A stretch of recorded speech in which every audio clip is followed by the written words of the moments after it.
Hi, I'm Maya. I built the company, signed the deals, even helped my sister save her marriage, but somehow I became the threat, the one they spied on, erased, and called not even blood, all while smiling across the table. It started with a whisper from my niece and ended with them on their knees, begging, "You want to know how we got there? Let's begin. Before we dive in, what time are you listening and where from? Drop a comment below. I read everyone." It was a Monday morning like any other, except it wasn't. Not really. I pulled into the parking garage under the downtown building Grant and I partly owned, Veller and Dorn Capital. My name was on the door, but some mornings, it felt like I was still sneaking in the back. San Diego's sun shone bright, but there was a bite in the air, a kind of chill that didn't belong. I zipped my jacket higher as I stepped out of the car, heels clicking against concrete, and tried to shake off that gnawing feeling that had been nesting in me for weeks now. Something wasn't right. 2 weeks until our engagement party. Grant had said he wanted something simple but elegant. That's rich, coming from a man who thought charcuterie needed its own staff. Still, I played along. I always did. It wasn't about the party, it was about the illusion. Everything with Grant had become that lately, just enough warmth to keep you from questioning the cold. The elevator ride to the 12th floor was quiet. I checked my phone. No missed calls, no emails flagged red. Just a text from Ava. Ava Dorn. "I'm in your office. Please don't tell Mom." I frowned. It was a school day. Why would Seraphine's 16-year-old be in my office, let alone skipping class? I quickened my pace the moment I stepped off the elevator. The front desk was empty. Liza must have been running late again. I unlocked my office and pushed the door open. Ava sat on the leather couch, knees tucked under her, eyes wide, and pale like she hadn't slept in days. "Ava?" I shut the door behind me. "Sweetheart, what's going on?" She stood up slowly. "You're not safe in here." The words punched the breath from my lungs. "What are you talking about?" She looked toward the bookshelf across from my desk. "There's a camera. In here, hidden. I saw Uncle Grant and Mom checking it last night while you were upstairs. They didn't know I was there." My fingers turned cold. I tried not to show it. "You... sure?" Ava nodded, eyes watering but holding strong. "They were watching the feed. I heard Mom say, 'She's getting too curious. We'll handle it soon.'" I walked over to her, hugged her tightly. "Thank you for telling me. You did the right thing." She pulled away. "I didn't know who else to tell. Mom will kill me if she finds out I was here." "You leave that to me," I said quietly, pulling out my phone to order her a rideshare home. I didn't want her caught in the middle any more than she already was. Once she left, I sat at my desk. I didn't move for a full minute. Then slowly I scanned the room. My eyes landed on a black sculpture of a bird on the top shelf, a decorative piece from Bali. I'd bought it, but I'd never placed it up there. I stood, reached for it. Behind its base, a tiny black lens. I stared, not blinking, not breathing. The door creaked open behind me and I jumped. "Relax." Seraphine's voice rang out, syrupy and sharp. "Just me."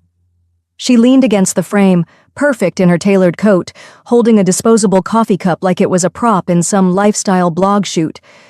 "Ava said she was with you. She must have run off before I arrived." I didn't answer. My body was in defense mode, eyes scanning for the next move. Grant walked up behind her, holding 2 cups of espresso. One of them, mine, the one I took every Monday morning. "Busy morning already?" he asked, smiling, oblivious or pretending to be. Seraphine's smile grew wider. "You two really are made for each other. I mean, who else would understand secrets better?" The hallway went quiet. A man from accounting passed behind them, pretending not to notice the tension hanging like mist. I forced a smile, took the espresso from Grant and said nothing, just nodded. Back inside, I shut the door, locked it. Then I sat at my desk, placed the sculpture face down and opened my laptop. "If you want to play games, Grant," I whispered, "let's record everything." Outside the window, the sky had shifted. The breeze off the bay carried a bite now, and the clouds were rolling in low and fast. I stared out at them for a long time before I leaned back in my chair and exhaled through my teeth. I thought I'd known betrayal, But this was theater, designed, rehearsed, cast with people who were supposed to love me. Seraphine had always been elegant, that kind of expensive charm people mistook for kindness. She was the sister who dazzled at every family event, who knew how to cry without smearing mascara, who could insult you with a compliment and smile while doing it. When we were kids, she'd rearrange my books to help, and then tell our parents I'd lost their borrowed money when she was the one who took it, and they believed her. Always.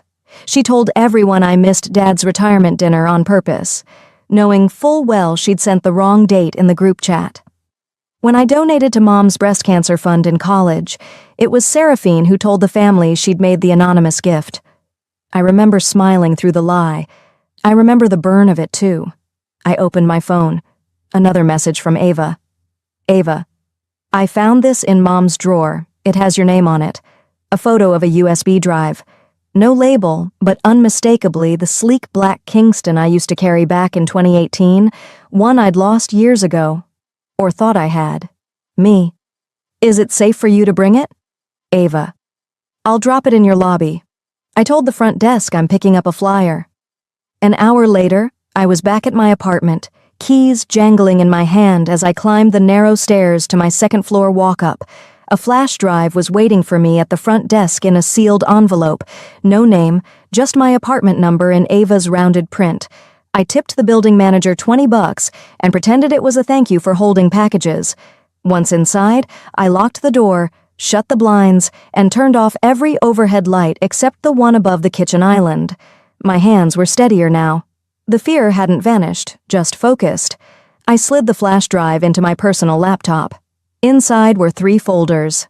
Folder 1, Project V. Folder 2, Maya Dorn, Phase-Out Plan, Folder 3, Red Flag Reports.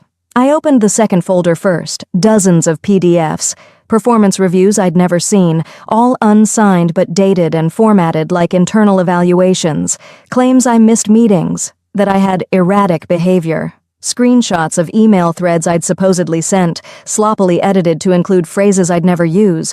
One showed a message to a client containing confidential data I never accessed. Another had my signature on a cancellation I didn't authorize. And there were images. A photo of me supposedly drunk at a work dinner, except I hadn't touched a drop that night. Another showed me crying in the stairwell, except that image had been pulled from years ago during my aunt's funeral. They dug deep. I closed the laptop. My stomach flipped. This wasn't a misunderstanding. This wasn't even an impulsive act. This was strategy. They weren't just watching me, they were erasing me, erasing my voice, my presence, my credibility, carefully, methodically, just enough to suggest that maybe Maya Dorn was unstable, that maybe she wasn't cut out for ownership, and with a few more staged missteps, I'd be out, discredited, isolated, alone. I picked up my phone and dialed a number I hadn't used in months. Uncle Marcus? I asked, my voice low. Maya, his voice cracked like dry earth, calm but curious. You all right? I need to ask something, hypothetically. Okay. If someone was trying to build a digital case, fake screenshots, performance logs, emails, is there a way to reverse it? Prove it's doctored? He paused. If you catch it early enough, yes. Depends on how they handled metadata. Did they layer edits over raw files? Resave things? If they scrubbed timestamps, it gets harder, but it's possible. Only if I move fast? Exactly. Time's ticking. You only get one shot to catch this kind of thing while it's still warm. Thanks, I said. That's all I needed to know. I hung up. Then I stood. I pulled 2 documents from my safe drawer. Grant's co-ownership agreement, and Seraphine's contract, the one that made her a consultant under my name, with full access to our PR division. I laid them both on the counter under the kitchen light. You've been playing chess against someone who never wanted the crown, I said aloud, my voice steady now. That's about to change. I placed the flash drive in my fireproof lockbox, then grabbed my laptop again. A few clicks later, I booked a one-way ticket to Chicago. I wasn't running. I was repositioning. The train pulled into Union Station under a blanket of gray clouds that pressed low against the skyline, as if Chicago itself were exhaling slowly. I stepped onto the platform in the same beige wool coat I wore to my father's funeral. I hadn't realized that until the wind hit me, a cold, remembering wind, and the collar brushed against my jaw in that familiar way. 3 days had passed since I left San Diego. Not a word to Grant. No replies to Seraphine's carefully polished voicemails, and strangely, no pressure. It was as if they already thought I was gone. The Uber driver said nothing the whole ride to the house, just the soft jazz station humming low and the occasional turn signal clicking through quiet intersections. When we pulled up to the family home, I had to blink hard to process how little had changed. Same perfectly trimmed hedge, same gold wreath on the front door, same windows, like eyes that never blinked. I walked up the stone steps slowly, one hand gripping my overnight bag, the other already curled into a fist in my pocket. The door opened before I knocked. My mother stood there, hair in its usual soft twist, lips pressed into a line that wasn't quite a smile. Her eyes flicked from my face to my suitcase. "Oh," she said flatly, "we didn't expect you to come without Grant." I didn't answer. I stepped past her into the house. The air inside was warm but smelled faintly of lemon polish and something more ancient, like old books sealed too long. I dropped my bag by the stairs and made my way toward the study. I hadn't stepped into that room in years. It used to be my father's sanctuary. Rich wood shelves lined with leather-bound tax codes, a worn globe in the corner, and that desk, the one he kept locked with a brass key only he wore on a chain under his shirt. It was unlocked now. I sat down slowly and pulled open the bottom drawer. That's where I saw it. A red folder, crisp, too new to be forgotten. The label read in my father's unmistakable blocky script, "Trust Addendum, Maya only." My breath caught. Inside were several sheets, all notarized, an amendment naming me sole inheritor of a La Jolla property, and a cash disbursement to be disclosed upon legal union. It was dated 1 month before Dad's heart attack, but it was never filed, never executed. And Seraphine? She was the one who handled everything after his death. All the paperwork, all the filings, all the decisions. A tightness gripped the base of my neck. This wasn't just neglect, this was obstruction. They didn't just try to write me out now, they'd started years ago. I stayed there, unmoving, until my mother called from the hallway. "We're having dinner tonight. Seraphine's joining. Try not to make it uncomfortable." Dinner was set like a magazine spread. Crystal glasses, gold-rimmed plates, cloth napkins folded into lilies. My seat was directly across from Seraphine's, as if this had been arranged by some stage director with a cruel sense of irony. She swept in like she always did, smooth, composed, too polished to be questioned. "Sister," she said sweetly, leaning in to air-kiss my cheek, "you look centered." I gave her a tight smile. "I am." The meal passed in uneasy clinks and spoonfuls of silence. Mom played hostess, recounting neighborhood gossip. Seraphine offered updates on her work with Grant's firm, how they'd landed a new contract with a boutique venture group. Then came the ambush. Mom dabbed her lips delicately with her napkin and said, "We're proud of what Seraphine and Grant are building. It's exactly what your father wanted. A family-led business. Legacy." I put down my fork. "Funny," I said quietly, meeting Seraphine's eyes, "because Dad left something that says otherwise." The smile slipped from her face. Just a flicker. But it was enough. Her fingers curled under the table. Her posture stiffened just a fraction. No one said anything else for the rest of the meal. Later that night, I was in the guest room, once my old bedroom, when I heard a soft knock. Ava stepped in without waiting. She looked pale, her oversized hoodie swallowing her frame. "Auntie," she whispered, glancing back toward the hallway. Seraphine knew about that file. I heard her on the phone with Grant once. She said she was securing the will. I didn't know what that meant back then. I nodded, not trusting my voice. She hesitated, then added, "I think they're scared of you." After she left, I sat alone on the edge of the bed, red folder in my lap. I remembered the last time Dad spoke to me alone. In the hospital, after a minor procedure that turned out to be a precursor to worse things, he held my hand and said, "You see the angles others pretend not to. That's why you'll build something greater than all of us." But no one ever quoted that at the funeral. No one ever repeated it like they did Seraphine's speeches and carefully curated memories. I held the folder tighter, not out of sentiment, but because it was proof. A footprint in wet cement. They tried to wipe me out, and they nearly succeeded. I stared at the ceiling for a long while, listening to the creak of the old furnace.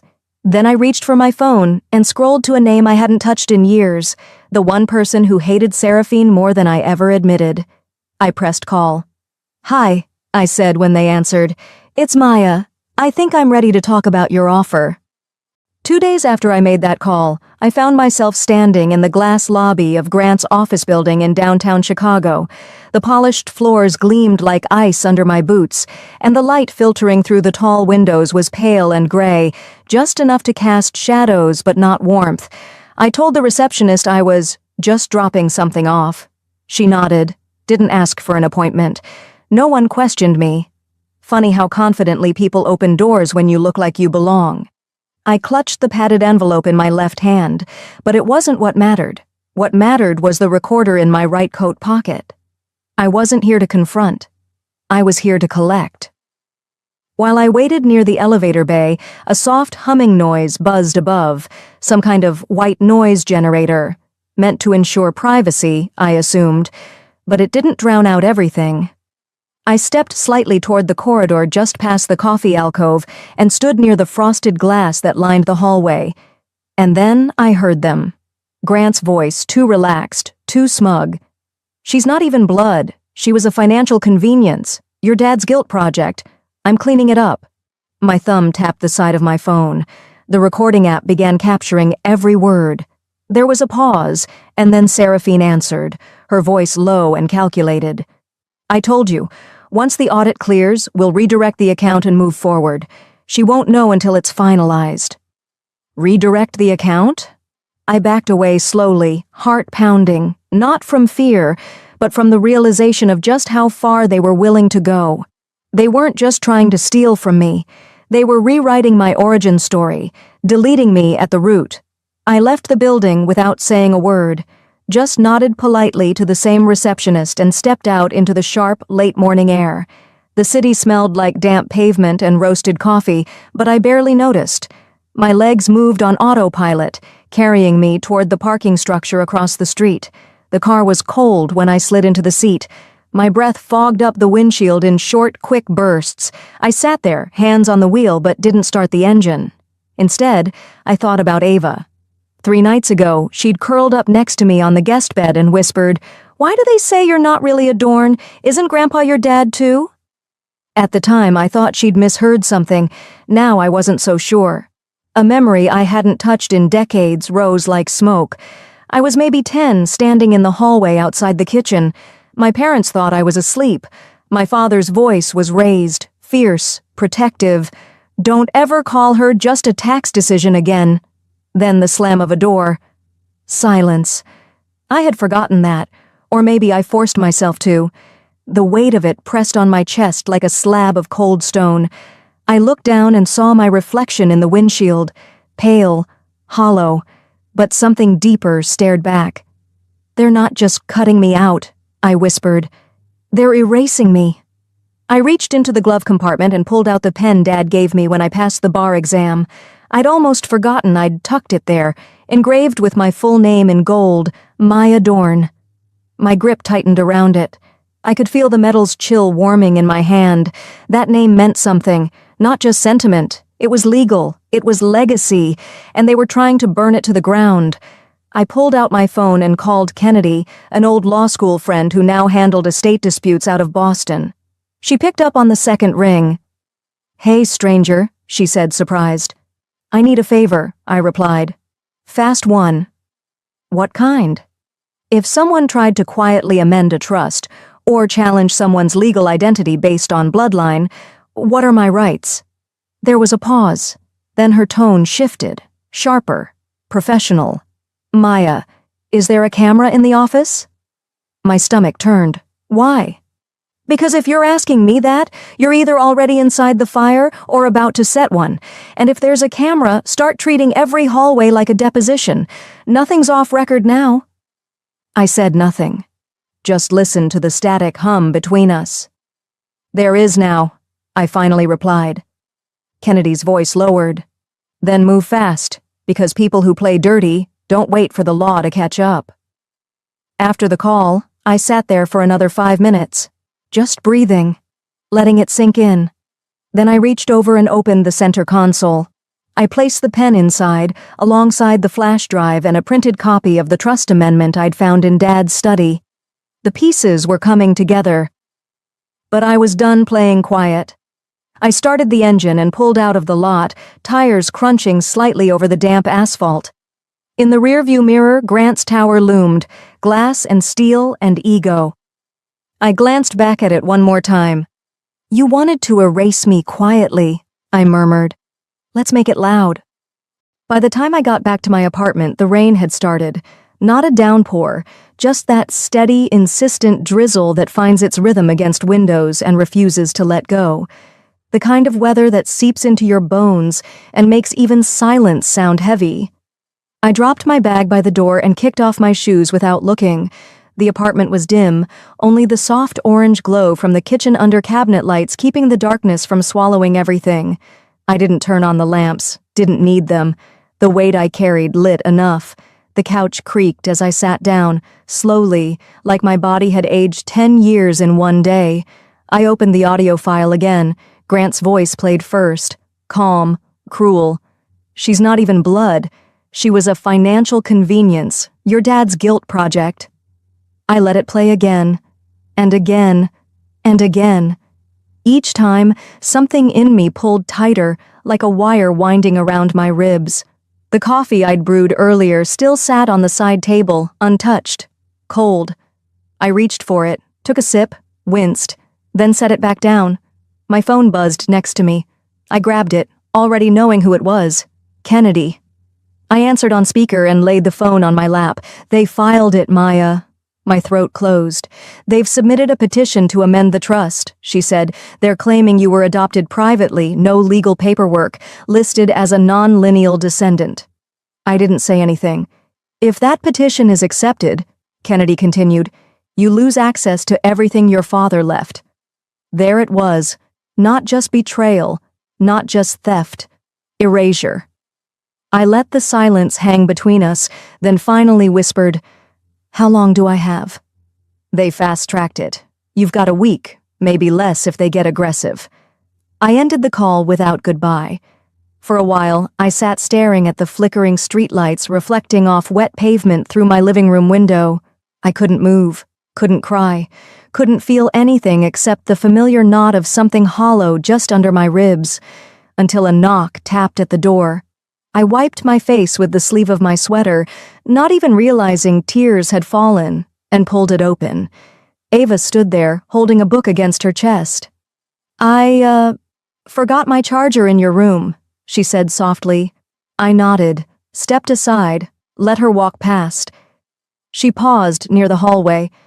Are you coming to Seraphine's brunch tomorrow? She asked, eyes wide with something like hope, or maybe just routine. I didn't mean to snap. No, and neither should you. Her face crumpled, just for a second. Then she turned and rushed down the hall to her room without a word. I stood frozen. The guilt came in hard, like a blow to the sternum. That wasn't her fault. None of this was her fault. I sank to the floor, back against the front door, knees pulled to my chest. The apartment was too quiet. My own breath sounded foreign. I stayed there a long time, curled into the silence, until I heard a knock. Soft, hesitant. The door cracked open again, just a little. It was Mrs. Bloom. She lived one floor below, widowed, kept to herself but always nodded in the hallway like she knew more than she let on. I thought I heard something, she said gently, holding a small covered pot in her hands. Didn't want to be nosy, but soup always helps. I stood and took it with both hands. It was warm, steady. She touched my arm before turning. Your mama would be ashamed of them. But proud of you, Maya." Then she was gone. I stood there holding that pot like it was a lifeline. Later I sat at the kitchen table, the light above me humming faintly. I didn't eat the soup yet. I just stared across the room until I noticed the top drawer on the bookshelf still slightly open. I pulled it fully and reached inside. My fingers found a small velvet box. Inside were my father's cufflinks, the silver ones shaped like anchors. He wore them to every board meeting, even the ones where he knew they'd vote him down. He used to joke, "If they see the anchor, they know I'm staying put." I held them tightly, pressed them against my chest, and for the first time in days I looked up. In the reflection of the glass window, I didn't see a woman unraveling. I saw something more dangerous. I saw stillness that wasn't broken. It was waiting. I picked up my phone and texted Kennedy. "Start drafting. If they want to test bloodlines and legacy, they'll get both." Then I whispered into the dark of my apartment, to no one and everyone all at once. "I won't let them rewrite me." The morning came slow and gray, dragging with it a kind of wind that felt like it could peel paint off a building. I stood by my window for a long while, sipping black coffee and watching the skyline blur behind drifting mist. My reflection stared back at me, calm, composed, but colder than I remembered. 2 days had passed since I told Kennedy to start drafting. In that time, I hadn't raised my voice. I hadn't panicked. I'd just gathered. And now it was time to walk back into the house I'd helped build, only to watch them try to paint over my name. The Dorn Foundation office sat in the heart of downtown, all glass and steel, the kind of place meant to feel untouchable. As I stepped through the revolving doors, I paused to glance at the new name etched along the entryway in gold leaf: Seraphine Dorn, Executive Director. A hollow laugh almost escaped me. Ava had made eggs this morning, quietly, just left the plate near me with a folded napkin. She didn't say anything, and I didn't either, but she watched me from the hallway, biting her thumbnail, the way kids do when they know the adults are at war. Inside the lobby, my heels echoed like a metronome through marble silence. The receptionist nodded too politely. Behind me, Kennedy walked in, calm in her trench coat, briefcase in hand. We took the elevator in silence. 6th floor. The glass conference room where I used to lead donor calls looked more like a set piece now. At the far end sat Seraphine in a fitted navy suit, smiling as though she'd already won. Beside her, a thin man in a tailored gray blazer barely looked up from his leather folio. Kennedy and I didn't sit right away. "Let's not waste time," Seraphine said smoothly. "We'd like to resolve this quietly. Maya can walk away with a very generous severance, and no damage needs to be done. Publicly, at least." Kennedy raised an eyebrow, but said nothing. Seraphine's lawyer smiled like a coyote in silk. "It's in everyone's best interest. Family harmony, reputation, clean transition." I reached into my coat pocket, pulled out the small velvet pouch I'd carried with me since Chapter 5. I laid my father's cufflinks gently on the table. Seraphine blinked. A flicker. Then I slid an envelope across the table. Kennedy leaned in. "Declaration from board member Marcus Adele. He confirms Ms. Dorn threatened him with removal if he disclosed irregularities in charitable accounting." The lawyer went still. "Also included," I added, "screenshots of Seraphine forwarding manipulated internal audits under my credentials, fabrications used to justify this little severance package." Seraphine's mouth twitched. You think this changes anything?" she said, her voice too high now. "This is your word against ours." "No," I interrupted quietly, "but the footage from the filing room last April will." Silence. Kennedy folded her hands. "As of this morning, the audit trail is sealed and time-stamped. We've pre-notified 3 key donors. Any attempt to move foundation funds now triggers auto-notification to federal review." Seraphine pushed her chair back, face pale. The lawyer leaned toward her, whispering something sharp. But I didn't care. Marcus entered the room quietly then. Older, silver hair swept back, eyes tired but firm. He didn't say a word as he walked over and gently pushed the cufflinks back toward me. "Your father never wanted that name on the glass," he said. Just that. Then he turned and left. No drama, no yelling. Just the truth dropped like stone into water. Kennedy and I stood to leave. I didn't touch the cufflinks. I just picked up the USB drive we'd come for and tucked it into my coat pocket. As I stepped out of the room, I paused in the doorway, glanced back once. Seraphine looked like she'd been hit with wind she couldn't block, still seated, eyes wide but lips sealed for once. I said it low, without venom, just a statement of fact. This was me being polite. The words had barely left my mouth. This was me being polite. When the elevator doors closed behind me, I didn't look back. I didn't need to. That night, I slept for 6 uninterrupted hours, the longest stretch in months. When I woke, I didn't feel rested, but I felt ready. A week passed like a sharpening stone. While Seraphine scrambled behind closed doors and Kennedy worked double-time cataloging evidence, I remained quiet, not passive, strategic. Every piece was being placed, every thread pulled tight. Now it was morning again. Brisk, the kind of Chicago chill that crept down your collar no matter how tightly you wrapped your coat. I stepped out of the car in front of the Fairmont Hotel, my heels slicing into the silence like they owned the marble beneath them. No badge, no assistant, no RSVP. The valet opened the door with a nervous smile, uncertain whether to greet me or block me.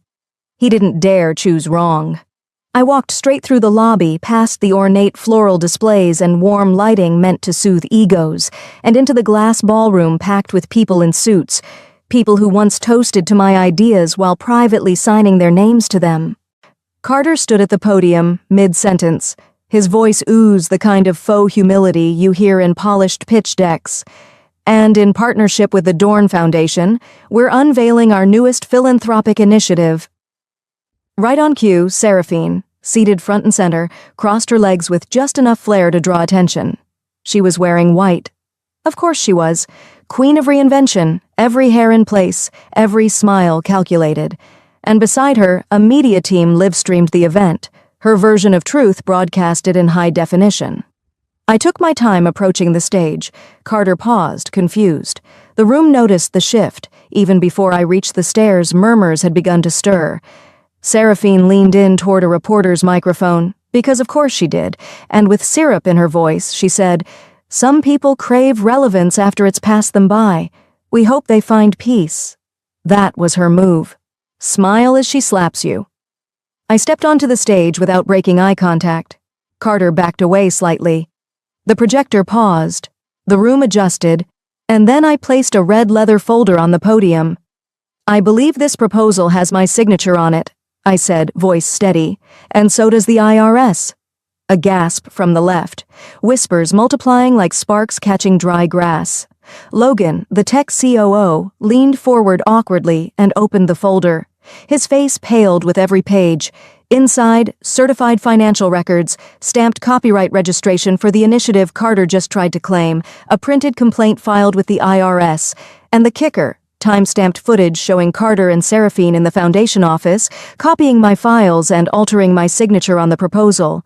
For a moment, no one moved. Then I added simply, "You wore my blood like perfume," and smiled while doing it. Every camera turned. The reporter's eyes went wide. One assistant started whispering into her earpiece. Ava, standing quietly near the back, lifted her phone. She was already recording. Smart girl. Seraphine stood suddenly. "You're just a pathetic little orphan," she snapped, her voice no longer sweet. "You've always needed attention. That's what this is about, isn't it? You need to feel like someone." Silence. All eyes turned to her now. Her voice echoed back at her. Carter looked down. He didn't come to her defense. Logan stepped off the stage and quietly exited the room. I didn't flinch, didn't smile, didn't blink. I simply turned and walked. Each step away from the stage sounded like punctuation. I didn't rush. I didn't turn around. When I reached the glass doors at the lobby's edge, I caught a glimpse of myself in the reflection. Straight spine, clear eyes, no badge, but every ounce of power. Outside, the world hadn't changed, but inside, the tectonic plates were shifting. One word at a time, one truth at a time, the doors slid shut behind me, and the media storm began. 3 days after the Fairmont fallout, I found myself seated across a long mahogany table from the people who'd tried to erase me. The conference room was stark, white walls, no windows, just overhead lights that hummed like insects. There were no cameras this time. Just witnesses, legal counsel, and cold air between us. I sat still. My palms rested flat against a leather folder. Beside me, Ava offered quiet presence, her shoulders drawn back like armor. Kennedy, as always, sat to my left, notes, timestamps, and statute codes at the ready. Seraphine was late. She always was, especially when she wanted to be perceived as important. When she finally entered, Carter trailed her. His tie was askew, and he kept rubbing his palm as if trying to erase something only he could feel. Their lawyer, a lean man with a voice that never fully closed the door on condescension, cleared his throat first. "This seems excessive," he said. "It's a family matter. We don't need scorched earth litigation over emotional misunderstandings." I didn't respond. I slid a USB drive across the table. "It's not emotion," I said, my voice level. "It's documentation." Whitmore, the arbitrator, leaned forward. "We'll begin with this." Files loaded on the screen behind him. The same ones Seraphine and Carter claimed didn't exist. Audits, email trails, video footage. Then Kennedy nodded toward the hallway. A staffer opened the door, and Logan stepped in. He looked older than he had at the Fairmont. Guilt adds years quickly. Whitmore asked, "Mr. Logan, would you explain your role in the rebranding of these documents?" Logan adjusted his collar. "I was told to replace headers, remove original file properties. It was presented to me as a cleanup effort before a major launch." "And who gave you that instruction?" He hesitated. "Seraphine." Seraphine didn't flinch, but her lawyer scribbled frantically. "I didn't know the audit trail was being manipulated," Logan added. "I assumed Maya had signed off." "You assumed wrong," Kennedy said dryly. Carter's jaw tightened. Seraphine stared ahead, her mouth flat. Then Whitmore spoke again. "Before we recess, there's another exhibit." He pulled a folder from his briefcase. "This comes from 5 separate zoning committees in the Chicago area. Community development proposals, signed under Ms. Maya Dorn." He continued. "While Ms. Seraphine was abroad during these years, the Foundation's neighborhood outreach projects were executed under Ms. Dorn's name, in person, without compensation." He placed the folder down gently. "It appears Maya didn't just inherit the name, she carried its weight." Carter leaned forward. "You can't seriously—" Whitmore raised a hand. "Mr. Layton, this is not your turn." Seraphine's face drained of color. I sat still. I didn't raise my voice. I didn't lean in or grandstand. "They made me invisible," I said, "so I chose the right channels to be seen." Ava reached into her bag. She pulled out a small framed quote. "Deliberate. Quiet." She placed it beside me, facing forward. "Truth needs no volume. Just timing." I didn't react. But inside me, the full circle hum was deafening. Seraphine once said that to mock me in college after I'd given a quiet speech at a student summit. "Try shouting next time," she'd laughed. "Truth needs volume." Now she looked like a painting left out in the rain. Whitmore looked down at his notes. Then, pausing, he asked, "Ms. Dorn, the ruling will be filed shortly. Would you prefer this decision be sealed or made public?" I turned, slowly, toward the doors. On the other side of that wood and frosted glass stood a hallway full of journalists. I could almost hear their cameras ticking. I looked back at him. Let the silence speak for itself. The first breeze of dusk moved gently through the rooftop garden, brushing against the lavender and rosemary I'd planted last spring. It wasn't extravagant, just a reclaimed patio space above my West Loop apartment, but it was mine. And that night, as I sat barefoot in an old chair, holding a cup of chamomile tea, I realized how long it had been since my body wasn't clenched from the inside out. Ava walked out carrying a folded newspaper. She had that small, knowing smile again, the one she used when she was proud of me but didn't want to make it awkward. She set the paper on the low wooden table between us and tapped a headline. "Sister exposes multi-million-dollar fraud within own family. Quiet hero of the housing equity crisis." I read it once, then again. They finally got my name right, I murmured. Once. I didn't smile. Instead, I leaned back, let my eyes scan the golden edge of the skyline. The city didn't look different, but I did. Or maybe for the first time I looked like myself. My phone buzzed next to the teacup. A message from Logan. I hadn't heard from him since arbitration. Logan, I was weak, but you weren't invisible. Not anymore. I read it in silence. Then I powered the screen off and turned it face down. It wasn't closure, but it was acknowledgement. Ava shifted beside me, fiddling with her sleeves. I saw another podcast posted a deep dive. Your proposals, the recordings, even the zoning board minutes. It's blowing up, all of it. I don't need to hear it, I said. Let the noise do what it needs to do. I'm done explaining. We sat like that for a while, not speaking.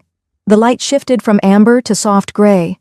Somewhere down the block, wind chimes clinked gently, and just as I started to let the quiet settle, there was a soft knock at the iron gate at the edge of the rooftop steps. Ava rose first, peered over, then turned to me. It's Aunt Callista.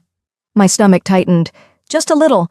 I hadn't spoken to her in years. She had always kept her distance from the drama, but she knew where the bones were buried. She stepped in gently, as if asking permission without words. I won't stay, she said softly. Just dropping something off. She reached into a cloth tote and pulled out a small white box wrapped in craft paper and twine. I didn't open it right away, just stared. There's no apology in there, Callista said.